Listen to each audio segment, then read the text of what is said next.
Temos que prestar atenção aí quando... tá pensando que é fácil, Souza? Você começar segunda-feira, o cara já tá com martelo, o cara já tá com a furadeira. Aí você vai dar um espirro, sai um catarro de dentro, aí você não tem, você engole. Aí você engole com tranquilidade, que é natural isso aí. Dá o quê pra gente? Dá gás. Quem nunca comeu um pedaço de ranho quando era criança, não é verdade? Né? Você já comeu, Souza? Provavelmente. Você, Paulo do Vale? Não só quando criança. Ah, e você, Godoy? Nunca, né? Criei anticorpos. Exatamente isso. Em nome do Pai, do Filho e do Espírito Santo também, que Deus proteja todos nós. Obrigado, Renata Fã. Quero fazer uma abertura aqui. É o seguinte, eu acho que é uma coisa assim, tão feia sua, Fernando Diniz, mas tão ridícula. Sabe por quê?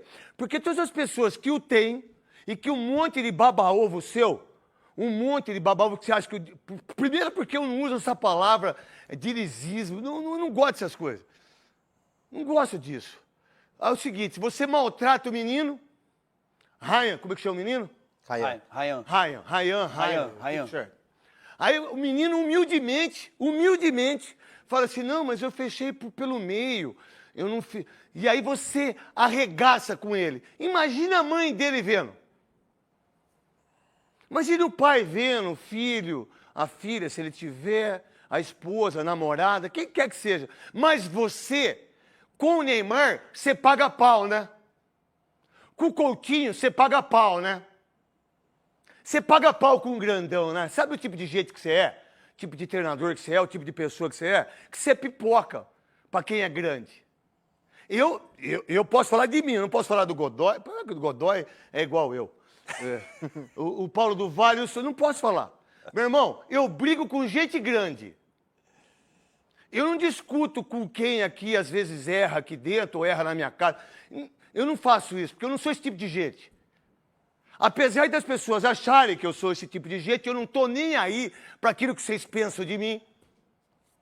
Não estou nem aí. Eu não sou esse tipo de gente que fica botando o meu filho entubado no Instagram para ter like. Eu não sou esse tipo de gente. Que aí quando quer as coisas legal, só faz isso. Você é o tipo de gente que maltrata o ser humano. O jogador de futebol é o quê? O que o jogador de futebol é? Nós que jogamos bola, eu sei, o Souza. O que é o cara que é mais xingado que arbitragem? Os caras xingam a mãe, xingam a pai, falam que todo mundo é ladrão. Durante quanto tempo você foi árbitro? 26 anos. 26 anos chamando de ladrão. E é verdade isso mesmo. E os que estão aqui também. Agora, você que é psicólogo, falam que é, não sei se é. Você maltratar do jeito que você maltratou o Tietê, mostra quem você é, irmão. Mas aí, você pro Felipe Coutinho, você é legal. É que nem eu aqui. Aí eu abraço o seu Johnny, abraço o Schneider, abraço o Denis e fico puxando... Eu não puxo o saco dos caras, não, velho. Não puxo o saco do dono que é daqui. Não tem essa, não, cara. Eu respeito. E eu brigo pelos que precisam de ajuda. Agora, você, o que você fez pro menino... Eu queria que você jogasse comigo. Eu queria que você fosse meu treinador de Serginho Chulapa. Eu queria que você fosse do Edmundo. Eu queria que você fosse do Chicão. Eu queria que você fosse treinador da minha época, meu irmão. Você ia apanhar dentro do vestiário, nós. Você ia apanhar como treinador. Porque o que você fez pro menino ontem é uma das coisas mais feias que eu vi de uma pessoa para outra pessoa. Mas aí tem os puxa-saco de Rede Globo, os puxa-saco de YouTube, os caras que acham que você é uma nova geração de treinador. Não, sabe quem é o maior depois do Tele Santana e do Senhor Andrade? É o Muricy Ramalho, que por sinal nunca pagou pau para jogador, para falar que o jogador tem que ter motivação para jogar. Porque o que você fez para esse menino mostra o quanto que você é incompetente. O quanto que você... Mas aí vem um cara grandão e fala que você é legal. Aí vem um cara, só os grandões, porque os meninos, você faz um mal danado para eles. Você não tem ideia o que você fez para esse menino. Você não tem ideia. Mas você é o Fernando Diniz que ensinou como que se joga futebol. Bota os números dele dos últimos 3 clubes aí. Cascão, moço sagrado. Bota aí, Cascão. Você que gosta de anã, vai. Aí. Eu sei que tem tara pra anã. Ah, Deus do céu. Não, é verdade. Você sabia, Godoy? Tinha uma anãzinha aqui do Pânico aqui, ele corria atrás da anã aqui. Você não tem... E a anã corria dele. O que aconteceu? Acabou o Pânico por causa da anã. É brincadeira, não? Eu vou trazer um anão pra você, Cascão, pra você ver o que é o anão. E vai chegar sexta-feira o anão aqui, que é o Nestor, que desde a época do Corinthians, ele já era anão. Vamos lá, Fernando Diniz, aí ó, o grande Fernando Diniz da imprensa jovem. É que nem eu tava assistindo agora o Taon aí, eu adoro a Joana de Assis, hein? Eu acho a Joana de Assis monstro, assisto todo dia o Taon aí. Que tem uma estrutura que eu queria ter, essa estrutura, ter todo mundo em todos os lugares do planeta. Eles têm lá. É o seguinte, a menina que estava... E eu não tenho esse negócio porque é mulher, porque é homem, que é gay, que é hétero, que é bis, que é trissal, que é quatro sal. Pra mim não tem esse negócio, pra mim é competência. Aí a menina teve entrevista falando do filho do Ancelotti. Nossa, mas ele tá falando português tão maravilhosamente bem que dá até gosto. Mas e treinador? Ele é treinador? Não tá aí pra falar se o cara fala português, meu irmão? Não tá aí pra falar se o cara fala inglês, meu irmão? Tá aí pra ele é treinador. O cara é treinador do Botafogo. Só mentira de treinador. Ele só é treinador do Botafogo por causa do pai dele, que é treinador da seleção, meu irmão. Ah, tá de brincadeira. Vê esse cara aqui, que não jogou nada, mas é campeão da Libertadores. Ele tem uma ideia de futebol meio que diferente daquilo que eu gosto, mas tá tudo bem. Tá tudo bem. Aí vem esse sujeito. Você tem filho, não tem filho? Você tem filha? Você acha que eu grito com os meus filhos do jeito que eu grito aqui? Óbvio que não. Porque se eu não gritar aqui, meu irmão, como é que faz para os caras escutar eu se a Globo tá fazendo, se a Record tá fazendo, se o mundo faz? E o meu estilo é esse. Mas é por favor, sim senhor, não senhor, sim senhora mãe. Por favor, não é de quê? Dá licença. Oh, você tá de brincadeira tratar o menino do jeito que você tratou, cara? Você tem que tomar um tapa pra orelha, velho. Dentro do vestiário, vocês jogadores, vocês são uns banana. Vocês tudo que é dirigido por ele, vocês estão tudo uns banana. Vocês são tudo uns orelhudo. Para não dizer outra coisa. Por que esse cara fez com o menino ontem? Se eu tô no campo, eu vou falar que aconteceu isso comigo no Atlético Mineiro. Deixa ele lá. Não é pra botar isso aí agora, só depois. No Atlético Mineiro, eu fui pro Atlético Mineiro, tava de treinador Valdir Espinosa, que já morreu e era uma pessoa do bem. Mas eu não me dei bem com ele lá no Atlético Mineiro. E tinha um menino que chamava Reinaldo, o rei, centroavante. O Cannabis, que era um uruguai zagueiro, arrebentava ele no treino. E o menino era reserva. Cara, teve uma hora que eu parei o treino, irmão. Falei, você é o babaca, irmão. E você, treinador, você acha que tá certo vocês fazerem isso com o menino? Bater no menino toda hora. Chega no jogo contra o Ronaldo, você tomou 3. Tomamos 3-0 do Ronaldo. Não viu o Ronaldo fenômeno. Você acha certo bater? E acabou, saiu uma briga do caramba, eu. Fui defender o menino. Agora, alguém defendeu os meninos? Alguém deu uma entrevista sobre isso? Alguém fez uma matéria sobre isso? Alguém está falando que futebol é só futebol, meu irmão? Ontem lá no Vasco, os caras colocaram, em 2009, nós matamos um torcedor do Corinthians Marginal, Tietê. Vocês viram aquela faixa? É isso. Eu não sei se as pessoas entenderam isso, mas não, né? Mas não é seu filho que morreu, né? Não é seu menino que morreu, não é seu neto que morreu, não é seu tio que morreu. Não é seu namorado que morreu. 2009, nós matamos um torcedor do Corinthians na Marginal Tietê. Ninguém falou nada. Ninguém fala nada. Ninguém dá uma opinião em relação a isso. Aí veio esse rapaz aí e fazer o que ele fez com o menino ontem. E o menino, na humildade, cara. Na humildade, não, eu fui pelo meio, não. Não, e aí ele bota o dedo como se fosse Deus. Deus não faz isso. Jesus Cristo deu... Eu não gosto de falar de religião. Cara, não faz isso. Paulo não fez isso. Tiago não fez isso. João não fez isso. E aí vocês ficam pagando um pau pra esse tipo de gente no futebol. Sabe por quê? Que hoje essa molecada... Vocês são todos cagão, falar a verdade. Vocês que jogam bola hoje. Eu não queria falar isso, vocês são. Porque deixar um cara desse fazer isso com os meninos é um absurdo. O que ele fez com o Tietê, você não tem ideia. Ele brigou com o Luciano aqui também. É, com todo mundo. E aí, tem um... Não, mas ele quer o bem do ser humano. O bem do ser humano? Desculpa. Aí vem ele, desportivamente, desportivamente. Então eu vou ler desportivamente para vocês, cambada de paga-pau de treinadorzinho. Treinadorzinho. Tomou um chocolate do Corinthians ontem e a maioria da imprensa desse país aqui fala assim, só podia ser o Vasco para tentar ajudar o Corinthians, né? Mas as pessoas não colocam que o Matheus Bidu jogou bem. Jogou bem. Não é verdade? Ranieri jogou bem. Que o Hugo fez uma defesa maravilhosa, que o Matheus... Mas não fala isso. Aí só falam isso. Cambada de ser vergonha. Salve nação corintiana, tudo jóia? Gente, olha eu aqui de novo, Mineirinho na voz, trazendo para vocês mais um cortezinho do vídeo do programa Os Donos da Bola, apresentado pelo craque Neto, que ficou extremamente irritado com o técnico do Vasco da Gama, Fernando Diniz, ao ter uma atitude com o jogador Ryan do Vasco. Diniz acabou aí puxando a orelha do jogador e craque Neto detonou ao vivo, após o Corinthians vencer o Vasco aí de 3-2. Então, a partir desse momento, a gente vai reagir, vai repercutir a todas essas informações, mas vamos começar o vídeo falando um pouquinho de reforços. O Corinthians faz aí uma contratação, parece, segundo algumas pessoas, né, que é um jogador muito bom, Agustin Anello. Quem é Agustin Anello? Alguém sabe aí? O jogador tem apenas 23 anos, destro, né? Tem 1,82 m e é americano. Nasceu, na verdade, na Flórida, mas é filho de argentino. Tem dupla nacionalidade italiana. Joga pela direita e também joga pela esquerda. Aí você me pergunta, e o transfer ban?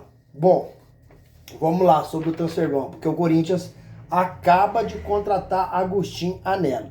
Sobre o transfer ban, o Corinthians contratou, mas não pode inscrever o jogador devido ao transfer ban. Mas o Corinthians está aí tentando pagar através de uma negociação de 3 parcelas, a primeira para o Santos Laguna do México.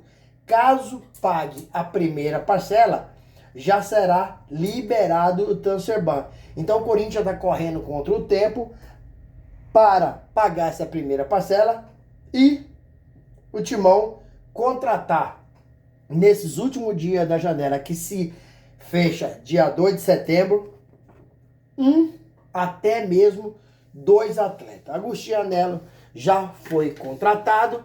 Corinthians está correndo contra o tempo para contratar aí mais um jogador e, dependendo a oportunidade de mercado, o Corinthians pode contratar ainda mais 2 atletas. Então, o valor de mercado de Agustin Anello está estipulado em 200 mil euros. Minha opinião, vou dar minha opinião. Eu, ser sincero, não conheço o jogador, mas andei fazendo uma pesquisa, vi um pouco dos vídeos do atleta. Para mim, Corinthians está fazendo, sinceramente, é uma aposta. Então, não pode pagar caro. Se é uma aposta, não pode pagar caro. Dizem que é um atacante técnico e rápido, mas pela jogada não vi muita coisa. Mas eu acho que como o Corinthians está fazendo uma aposta, né, vale a pena. Né, porque não é um jogador para chegar e vestir a camisa e ser titular do Corinthians. Esquece. Lembrando que o técnico do Corinthians, Dorival Júnior, só aceitou dirigir o Corinthians porque o diretor executivo do Corinthians, Fabinho Soldado, prometeu ao professor 4 a 5 jogadores. E até hoje, o Corinthians, depois que o Dorival chegou, só fechou com o Vitinho e agora acaba nesse exato momento de fechar com Agustin Anello. E aí, fiel, o que vocês acham?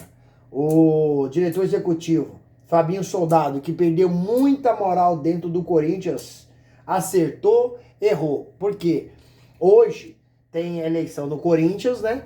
E nem o Osmar Stabler, nem o André Castro e nem o Roque Cittadini é fã de Fabinho Soldado. Então, o Fabinho está no mercado, está tentando reforçar, está buscando reforços. E aí, o Corinthians precisa de reforçar esse elenco, porque o elenco do Corinthians é fraco, é um elenco que precisa de bons reforços. Gente, vamos falar um pouquinho agora da eleição política no Corinthians. Nessa segunda-feira, 25 de agosto, o Corinthians decide aí o seu futuro no clube nos próximos 1 ano e 4 meses. Quem será o presidente do Corinthians até o final de 2026? São 3 candidatos brigando pelo cargo. O primeiro aí é Antônio Roque Cittadini, que é conselheiro do Corinthians e já foi vice-presidente do Corinthians. O segundo é André Castro, que acabou registrando a sua candidatura primeiro, né, que fez aí a proposta, se for eleito o Corinthians, que ele é conhecido como a terceira via, de $1 bilhão de investimento no Corinthians. E o terceiro é Osmar Stabile, que por enquanto é o presidente interino do Corinthians. Ele era vice-presidente de Augusto Melo, que acabou sendo impeachmentado pelo Conselho Deliberativo, e Osmar Stabile assumiu. Então, Stabile tem interesse, né? E a tendência é que Osmar Stabile seja eleito hoje, né, à noite no Corinthians. E acho que deve ficar em segundo lugar é Antônio Roque Cittadini. André Castro, que para mim vai ficar em terceiro lugar. Até porque o André Castro não tem força política dentro do clube, né? Porque ele é um cara jovem, tá chegando agora, né? Então, esses caras que já trabalham no Corinthians há 30, 40 anos, tem muito mais força dentro do Corinthians. Hoje também será escolhido o vice-presidente do Conselho Deliberativo. O doutor Leonardo Pantaleão é um dos candidatos. Ele que é superintendente, né, para assuntos jurídicos do clube, né? E se for eleito hoje como vice-presidente do Conselho Deliberativo, assumirá automaticamente a presidência do Conselho de Ética. Nessa noite de segunda-feira, são 2 escolhidos no Corinthians. E aí, fiel? Quero saber da opinião de vocês. O que vocês acham? O Corinthians, Osmar Stabile, vai vencer a eleição? Será o presidente do Corinthians nesse período de 1 ano e 4 meses? Use o espaço no vídeo para você registrar seu comentário. Deixa o like e a inscrição. Gente, vamos mudar de assunto, né? Vamos fechar o vídeo falando um pouquinho aqui do jogo de ontem contra o Vasco, né? Que houve o Corinthians aí conseguiu após esse jogo, né, buscar essa vitória, né? Vamos fazer uma análise breve para vocês, né? Onde o Corinthians acabou saindo com a vitória de 3-2 sobre o Vasco no Rio de Janeiro. E após 6 jogos, o Timão acabou voltando aí a vencer no Campeonato Brasileiro. O Corinthians chegou aí a 25 pontos e deu uma boa escalada na tabela do Brasileirão. Dorival Júnior deixou o meia Rodrigo Garro no banco devido no último jogo contra o Bahia, né, dizer que tá jogando com dor no joelho. Garro tem uma tendinopatia patelar e sente muita dor. Já foi tratar na Espanha, tratando o Corinthians, né? Mas infelizmente, né, ele não está sem dor completamente. Acredito eu que essa lesão do Garro é crônica e ele vai jogar com essas dores até o final da sua carreira. O Corinthians nos preocupa muito com a ausência de grandes jogadores que estão todos no DM. E quarta-feira o Corinthians já tem uma grande decisão pela Copa do Brasil contra o Atlético Paranaense no gramado sintético. Com tantas lesões do Corinthians, isso é muito preocupante. O Corinthians tem uma sequência aí difícil, porque na quarta pega o Atlético Paranaense, já no final de semana já tem o derby contra o Palmeiras na Neoquímica Arena. Dorival Júnior escolheu ontem um meio-campo que eu gostei, né? Colocando o Garro no banco, que tá sentindo dor, escalou o meio-campo com o Ranieri, Charles, Maicon e Bidu, né? E Maicon acabou fazendo o primeiro gol do Corinthians, né? E no ataque, o Dorival escalou aí Kaique e Guinegão, né? Que acabou bagunçando a defesa do Vasco, que é muito fraca tecnicamente. Guinegão fez Corinthians 2-1 no Vasco e depois o Gustavo Henrique acabou fazendo 3-1 Corinthians, e no finalzinho do jogo o Vasco da Gama diminuiu fazendo 3-2. Félix Torres errou feio, e aí que eu te falo, é inacreditável o Corinthians sofrer um transfer ban, né? Que só vamos pôr um zagueiro tão ruim como esse Félix Torres. E Dorival Júnior, na coletiva, teve coragem de defender esse cara. Esse cara não joga nada. Não joga nada. Na base do Corinthians, tem jogador muito melhor que a Félix Torres. Eu acho que a base do Corinthians será a salvação desse clube, né? E ontem, no episódio entre o técnico do Vasco, Fernando Diniz, e Rayan, né? Aquela discussão na beira de campo, né? Rayan falando que tentou marcar, não conseguiu, o Fernando Diniz muito bravo. Aí Craque Neto, no seu programa, acabou detonando o técnico Fernando Diniz, porque dizendo que Fernando Diniz faz isso porque o cara é jovem. Mas quando pega um medalhão, um cara conceituado, Fernando Diniz pipoca. Isso aconteceu pro Neymar, acontece pro Coutinho, acontece com vários jogadores. Craque Neto ficou irritado e ficou muito pistola com o técnico Fernando Diniz e defendeu o garoto Rayan. E aí, filha, o que vocês acham? Craque Neto tem razão em criticar o técnico Fernando Diniz por tomar uma atitude dessa? Qual que é a opinião de vocês? Use o espaço aqui no vídeo para você registrar seu comentário. Deixa o like para o YouTube entender que vocês estão gostando do conteúdo e recomendar o nosso vídeo para toda a nação. E deixe também a inscrição na comunidade para a gente continuar crescendo juntos. Detalhe, não esqueça de ativar o sininho de notificação, porque todo dia eu gravo conteúdo e vocês receberão tudo de primeira mão. Sem mais delongas, até o próximo vídeo. Tchau, tchau.